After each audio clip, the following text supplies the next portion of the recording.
नमस्कार, चुनावी खबरें लेकर मैं हूं आपके साथ छाया चौधरी। सबसे पहले बात करते हैं छत्तीसगढ़ की। तो बीजेपी पहले चरण में 6 सीटों पर प्रत्याशियों का ऐलान कर सकती है। कोरबा, बस्तर, कांकेर, राजनांदगांव, महासमुंद सीटों पर भाजपा प्रत्याशियों की घोषणा हो सकती है। सीएम और बीजेपी प्रदेश अध्यक्ष संभावित प्रत्याशियों की सूची लेकर दिल्ली पहुंचे हैं। इन नामों पर दिल्ली में राष्ट्रीय नेताओं की उपस्थिति में मंथन हुआ और वापस भी नेता लगभग अभी पहुंच चुके हैं।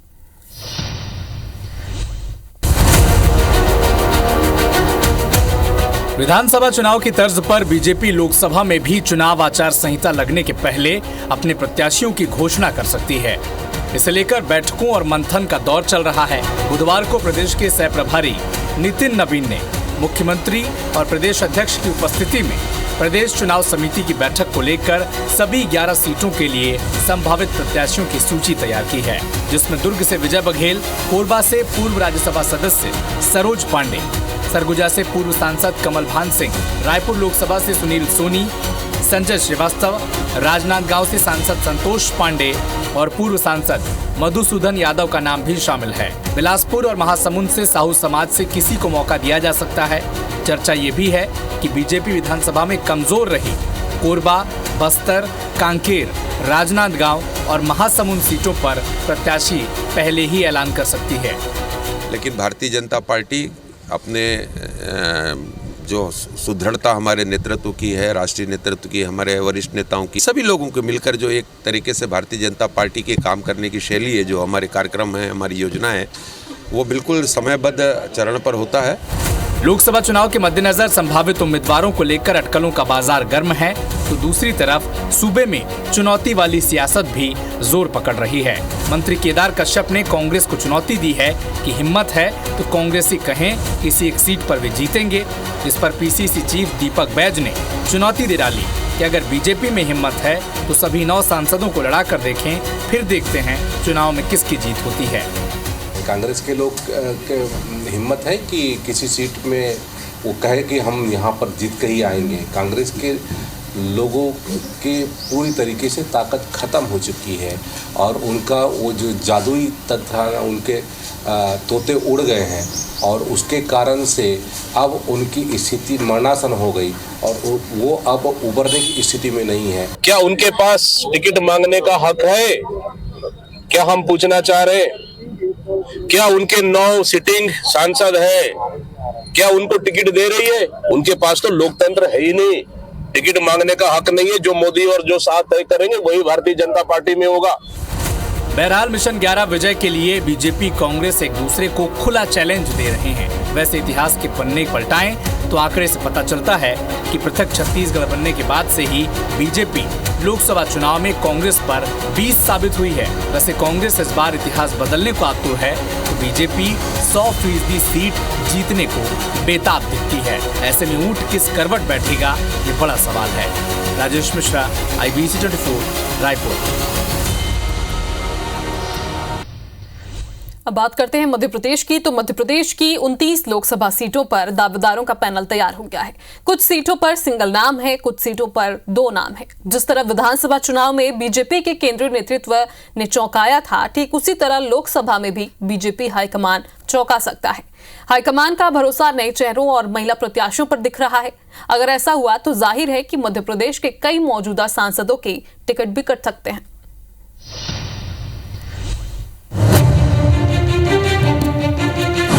मौजूदा सांसदों को लगेगा झटका, दिग्गजों की जगह नए चेहरों को मौका।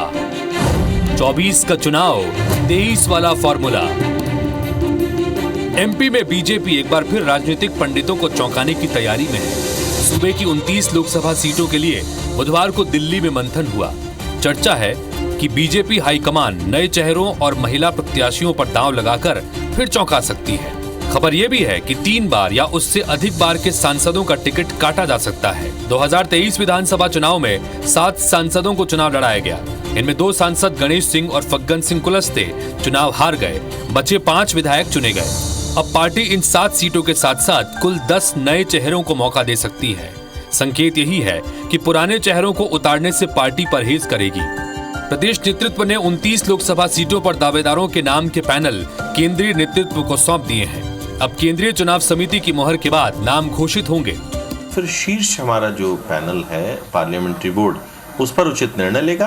सामूहिक नेतृत्व में मध्य प्रदेश की जनता की आवाज़ को देश की संसद में रखने वाले 29 प्रत्याशियों का जो चयन है वो बहुत जल्दी होगा और पहली सूची आप सबके समक्ष आ जाएगी। इधर कांग्रेस की प्रदेश इकाई फिलहाल राहुल गांधी की भारत जोड़ो न्याय यात्रा की तैयारियों में जुटी है। इसी के बाद प्रत्याशियों पर विचार होगा। वैसे एमपी कांग्रेस भी चाहती है कि प्रदेश में 29 सीटों पर जल्द से जल्द प्रत्याशी मिले। दावा है कि कांग्रेस ने कई सर्वे और सीनियर्स से चर्चा के बाद संभावितों की लिस्ट तैयार कर ली है। कांग्रेस भी अपनी पूरी तैयारी लगभग कर चुकी है। हम सब लोग इंतजार कर रहे हैं आदरणीय राहुल जी की भारत जोड़ो न्याय यात्रा का। और हमारे प्रदेश कांग्रेस कमेटी के अध्यक्ष माननीय जीतू पटवारी जी ने भी ये कहा है भी कुछ ही दिन पहले, यात्रा के तत्काल बाद हम अपनी पहली सूची लोकसभा उम्मीदवारों की जारी कर देंगे। बहरहाल बीजेपी अपनी पहली सूची किसी भी वक्त जारी कर सकती है, जिसमें कमजोर और हारी सीटों पर पुराने फॉर्मूले पर अमल कर जीत पक्की करना चाहती है। दूसरी तरफ कांग्रेस भी कमलनाथ एपिसोड के बाद संभल कर कदम उठा रही है ताकि नुकसान न उठाना पड़े। विवेक कुमार पटैया, IBC 24, भोपाल। इधर लोकसभा चुनाव में ग्वालियर अंचल में बीजेपी के कई चेहरों से मुस्कुराहट गायब हो सकती है, क्योंकि बीजेपी प्रदेश के साथ साथ ग्वालियर चंबल संभाग की 4 लोकसभा सीटों से मौजूदा सांसदों को झटका दे सकती है। बीजेपी के इंटरनल सर्वे और रायशुमारी में इन 4 सीटों पर बड़े नेताओं की नजर है, जिसमें ज्योतिरादित्य सिंधिया का नाम भी है। ऐसे में कांग्रेस बीजेपी पर चुटकी ले रही है। रिपोर्ट देखिए।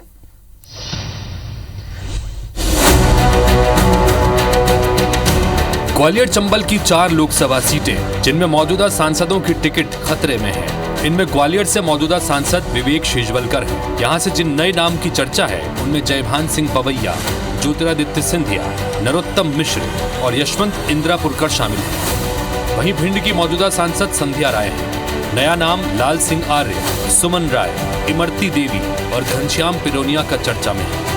दरगुना शिवपुरी से मौजूदा सांसद हैं KP यादव। यहाँ नए नामों में ज्योतिरादित्य सिंधिया, धर्मेंद्र सिकरवार और आलोक तिवारी के नामों की चर्चा है। वहीं मुरैना श्योपुर से VD शर्मा, नरेंद्र तोमर, नरोत्तम मिश्र के नाम की चर्चा है। सियासी गलियारों में चर्चा तो ये भी है कि केंद्रीय मंत्री ज्योतिरादित्य सिंधिया गुना और ग्वालियर से टिकट के लिए जोर लगा रहे हैं, जबकि पूर्व गृह मंत्री नरोत्तम मिश्र भोपाल, मुरैना और ग्वालियर से दावेदार बताए जा रहे हैं।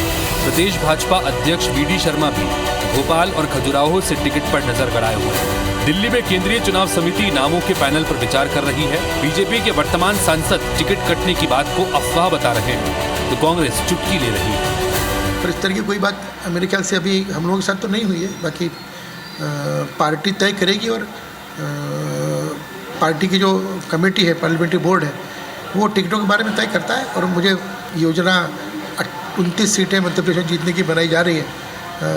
उसमें अधिक से अधिक जीतने वाले उम्मीदवारों को पार्टी चुनाव लड़ाएगी। अब चुनाव में हर व्यक्ति की इच्छा होती है कि उसको टिकट मिले, वो जीत कर प्रतिनिधित्व करे। इसमें टिकट मांगने वालों की भी कोई गलती नहीं है और काटने वालों की भी कोई गलती नहीं है। अगर लोगों को लगता है पार्टी के बड़े नेतृत्व को कि जो जीतने लायक नहीं है, इसकी परिस्थिति ठीक नहीं है, तो जिसको काट सकती है टिकट। बहरहाल मध्य प्रदेश में बीजेपी लोकसभा चुनाव के लिए जल्दी ही उम्मीदवारों के नामों की घोषणा कर सकती है। सूत्रों के मुताबिक इस बार 50% से अधिक मौजूदा सांसदों का टिकट खतरे में है। नासिर गौरी, IBC 24, ग्वालियर। मध्य प्रदेश विधानसभा चुनाव के बाद एक बार फिर सूबे के नौकरशाहों की नजर सांसद की कुर्सी पर है। कुछ ब्यूरोक्रेट्स खुलकर बोल रहे हैं तो कुछ अंदर ही अंदर खेमेबाजी में लगे हुए हैं। हैरत की बात यह है कि इसमें अलग अलग पेशे से जुड़े अफसर इस बार चुनावी मैदान में उतरने की तैयारी में है। कोई बीजेपी और कोई कांग्रेस के टिकट पर चुनाव लड़ने की तैयारी में है। एक रिपोर्ट आपको दिखाते हैं।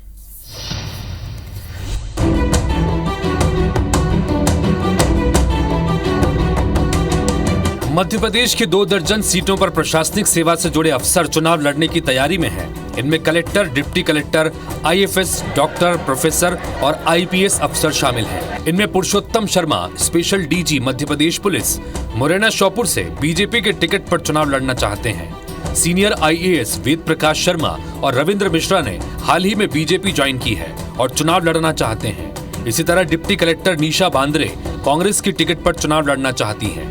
वे बालाघाट की रहने वाली हैं। रिटायर्ड आईपीएस अफसर MP वरकड़े कांग्रेस से टिकट मांग चुके हैं।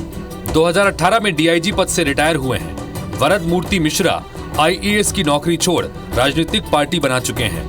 VK बौथम रिटायर्ड IAS अधिकारी हैं। इनके भी चुनाव लड़ने की अटकलें हैं। B चंद्रशेखर जबलपुर कमिश्नर रह चुके हैं और फिलहाल VRS पर हैं। चंद्रशेखर अलीराजपुर, डिंडोरी, बैतूल, झाबुआ, बालाघाट और रतलाम में कलेक्टर भी रहे हैं। किरण अहिरवार रिटायर्ड IAS अफसर RN बीरवा की बेटी हैं। कांग्रेस ने पूर्व में किरण अहिरवार को टीकमगढ़ सीट से लोकसभा चुनाव का टिकट दिया था। IPS अधिकारी पवन जैन के भी VRS लेकर चुनाव लड़ने की अटकलें हैं। पवन जैन राजस्थान के धौलपुर की सीट से चुनाव लड़ सकते हैं। IAS विनोद शर्मा ग्वालियर चंबल संभाग में कई जिलों के कलेक्टर और कमिश्नर रहे हैं। हालांकि इनमें से कुछ तो खुलकर दावेदारी कर रहे हैं, जिनमें बड़ा नाम पुरुषोत्तम शर्मा का है। उन्होंने VRS के लिए सरकार को चिट्ठी लिख दी है, लेकिन सरकार ने स्वीकार नहीं की है।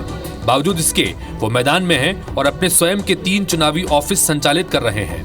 उधर बीजेपी इसे अपनी उपलब्धि बता रही है तो कांग्रेस प्रदेश की जनता को लूटने का नया उपाय बता रही है। जबकि स्पेशल DG पुरुषोत्तम शर्मा समाज सेवा करने के लिए राजनीति में आने की बात कहते हैं। देखिए, ये भारतीय जनता पार्टी के कार्यों की जीत है कि जो लोग पहले प्रशासनिक सेवाओं में रहकर सामाजिक कार्य करते थे, अब वो राजनीति में आकर राजनीतिक रूप से सेवा कार्य समाज का, देश का करना चाहते हैं। मैं यदि राजनीति समाज सेवा का माध्यम है तो मैं डेफिनेटली राजनीति में जाना चाहता हूँ। तो मेरी इच्छा तो मुरैना और श्योपुर की है। जो 18 साल में IASओं ने भारतीय जनता पार्टी के नेताओं के साथ मिलकर जो खेल खेला है, जो गोलमाल किया, प्रदेश को लूटने ठगने का काम किया है, तो उनको ये लगा कि हम किसी की नौकरी करने के बजाय हम खुद प्रतिनिधि बने तो और ज़्यादा प्रदेश को लूट सकते हैं। इसलिए ये प्रतिस्पर्धा आपस में है। यूं तो ब्यूरोक्रेट्स का राजनीति में आने का ट्रेंड नया नहीं है, लेकिन पिछले 4 चुनाव से तुलना की जाए तो ये ट्रेंड लगातार बढ़ता जा रहा है। बहरहाल लोकसभा चुनाव के लिए ब्यूरोक्रेट्स ताल ठोक रहे हैं। अब कितने दावेदारों को मौका मिलता है, ये बड़ा सवाल है। नासिर गौरी, IBC 24, ग्वालियर। कांग्रेस नेता राहुल गांधी की भारत जोड़ो न्याय यात्रा 2 मार्च को मुरैना से मध्य प्रदेश में प्रवेश करेगी। लोकसभा चुनाव के लिहाज से इस यात्रा को काफी अहम माना जा रहा है। यात्रा के जरिए राहुल गांधी कांग्रेस के लिए माहौल बनाएंगे। यात्रा के साथ साथ राहुल खाट पंचायत में किसानों से संवाद भी करेंगे।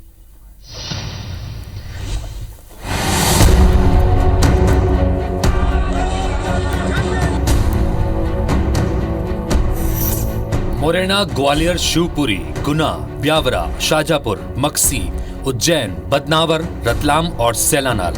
मध्य प्रदेश में राहुल गांधी की भारत जोड़ो न्याय यात्रा का यही रूट होगा। 2 मार्च से 6 मार्च तक राहुल की 5 दिवसीय यात्रा ग्वालियर, शिवपुरी, उज्जैन, धार और रतलाम को कवर करते हुए राजस्थान में प्रवेश करेगी। इस दौरान राहुल 5 मार्च को उज्जैन के महाकालेश्वर मंदिर में दर्शन करेंगे। मध्य प्रदेश में यात्रा को सफल बनाने के लिए कांग्रेस उत्साहित है। PCC चीफ जीतू पटवारी खुद तैयारियों का जायजा ले रहे हैं। राहुल गांधी जी चंबल की माटी मुरैना में आ रहे हैं। 2 तारीख को वो यहाँ पर प्रवेश करेंगे और लगभग 6 तारीख को रतलाम से मध्य प्रदेश के वो राजस्थान में फिर से प्रवेश करेंगे। मुरैना में वो अपनी बात कहेंगे। राहुल गांधी राजगढ़ के ब्यावरा में खाट पंचायत करेंगे। ब्यावरा में 100 खाटों पर सैकड़ों किसानों से संवाद होगा। राहुल गांधी खाट पंचायत में मोदी सरकार की किसान विरोधी नीतियों की चर्चा करेंगे। न सिर्फ मोदी सरकार की बल्कि मध्य प्रदेश सरकार की भी किसान विरोधी योजनाओं पर बातचीत होगी। कांग्रेस खाट पंचायत की तैयारी में जुटी है तो बीजेपी कह रही है कि कांग्रेस की खाट तो जनता ने पहले ही खड़ी कर दी है। सबसे अधिक यदि प्रताड़ित और प्रभावित इस सरकार की कुनीतियों को लेकर है तो वो किसान हैं। हम तो बहुत बड़ी तादाद में खाट पंचायत चाहते थे, मगर सुरक्षा कारणों से कम खाटों की अनुमति मिली है तो खाट पंचायत होगी। कांग्रेस की खाट जनता ने खड़ी कर दी है, इसीलिए अब जनता याद आ रही है। तो मुझे वो कहावत याद आती है कि अब पछताए का होत जब चिड़िया चुग गई खेत। अब खाट पंचायत लगाने से न कांग्रेस का कुछ होगा न जनता का मन बदलेगा। बहरहाल लोकसभा चुनाव नजदीक है। एक तरफ बीजेपी जहां मिशन 400 पार के नारे को सफल बनाने के लिए माइक्रो लेवल की रणनीति पर काम कर रही है, तो वहीं दूसरी तरफ कांग्रेस राहुल की यात्रा के जरिए सियासी माहौल बनाने की कोशिश कर रही है। ऐसे में बड़ा सवाल यह है कि क्या 2024 की रेस कांग्रेस यात्रा वाली पॉलिटिक्स से जीत पाएगी। नवीन कुमार सिंह, IBC 24, भोपाल। छत्तीसगढ़ प्रदेश कांग्रेस अध्यक्ष दीपक बैज राजिम पहुंचे। यहां उन्होंने लोकसभा चुनाव की रणनीति को लेकर कार्यकर्ताओं की बैठक ली। इस दौरान बीजेपी से सवाल करते हुए बैज ने कहा कि क्या बीजेपी इस लोकसभा चुनाव में अपने नववर्तमान सांसदों को टिकट देगी। उन्होंने बीजेपी पर आरोप लगाते हुए कहा कि बीजेपी के भीतर लोकतंत्र नहीं है, मोदी और शाह भाजपा की टिकट तय करते हैं। इस दौरान बैज ने लोकसभा चुनाव के दौरान छत्तीसगढ़ में बीजेपी से ज्यादा सीटें जीतने का दावा भी किया। भारतीय जनता पार्टी को छत्तीसगढ़ी संस्कृति पसंद नहीं है, इसलिए इन्होंने कुंभ मेला का आयोजन किया गया और छत्तीसगढ़ कांग्रेस की सरकार में बृहद रूप से और बेहतर अच्छे आयोजन किया जाता, लेकिन भारतीय जनता पार्टी इसको भगवाकरण करने में ज्यादा ध्यान दे रही है। पश्चिम बंगाल में ईडी पर हमले और संदेशखाली हिंसा के मास्टरमाइंड शाहजहां शेख की गिरफ्तारी हुई है। 55 दिन से फरार चल रहे शाहजहां शेख को पुलिस ने गिरफ्तार कर लिया है। तो वहीं गिरफ्तारी के बाद संदेशखाली में जश्न का माहौल देखने को मिल रहा है। महिलाओं ने घंटा बजाकर खुशी जाहिर की। बता दें कि कोर्ट ने 10 दिन की पुलिस रिमांड पर शाहजहां शेख को भेज दिया है। गिरफ्तारी के तुरंत बाद शेख शाहजहां के वकील जमानत के लिए हाईकोर्ट पहुंचे। कोर्ट ने कहा कि उसे गिरफ्तारी रहने दो। वहीं आज आरोपी शाहजहां शेख की हेकड़ी भी देखने को मिली। पुलिस ने जब शाहजहां शेख को कोर्ट में पेश किया तो उसका दबंग अंदाज देखने को मिला। संगीन आरोपों के बाद भी शाहजहां शेख के चेहरे पर शिकन तक नहीं दिखी। तो वहीं पुलिस की हिरासत में भी वो बेखौफ तरीके से चलता नजर आया। टीएमसी नेता शाहजहां शेख के ऊपर ईडी अफसरों पर हमले के साथ राशन घोटाले में लिप्त होने के आरोप है।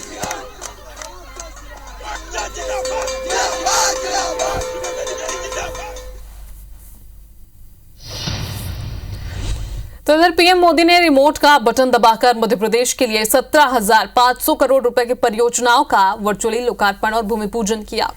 इसमें सिंचाई, बिजली, सड़क, रेल, कोयला उद्योग से जुड़े प्रोजेक्ट शामिल हैं। साइबर तहसील परियोजना का भी शुभारंभ पीएम मोदी ने किया। काल की गणना की नगरी उज्जैन में वैदिक घड़ी की शुरुआत भी पीएम मोदी ने वर्चुअली की है। यह विश्व की पहली वैदिक घड़ी होगी। मुख्य कार्यक्रम राजधानी भोपाल के लाल परेड मैदान में आयोजित किया गया है। यहां मुख्यमंत्री डॉक्टर मोहन यादव समेत मंत्रिमंडल के सदस्य और बीजेपी पदाधिकारी मौजूद। इस दौरान पीएम ने नए फर्स्ट टाइम वोटर्स को साधते हुए कहा कि नौजवानों के लिए बीजेपी सरकार नए अवसर बनाने में कोई कसर बाकी नहीं रख रही है। मैं एमपी के हर नौजवान को विशेष रूप से फर्स्ट टाइम वोटर को कहूंगा कि आपके लिए बीजेपी सरकार नए अवसर बनाने में कोई कसर बाकी नहीं रख रही। आपके सपने ही मोदी का संकल्प है। जब शासन की बात होती है तो हमारे यहाँ राजा राम से उनका राम राज्य की बात आती है। विक्रमादित्य का सुशासन 2000 साल पहले होता है। मुझे इस बात की प्रशंसा करने में कोई संकोच नहीं होगा। आज भी आपके नेतृत्व में शासन की धमक दुनिया देख रही है। मुझे इस बात का अत्यंत हर्ष है, आनंद है। तो चलिए अब बारी है यूपी अपडेट की।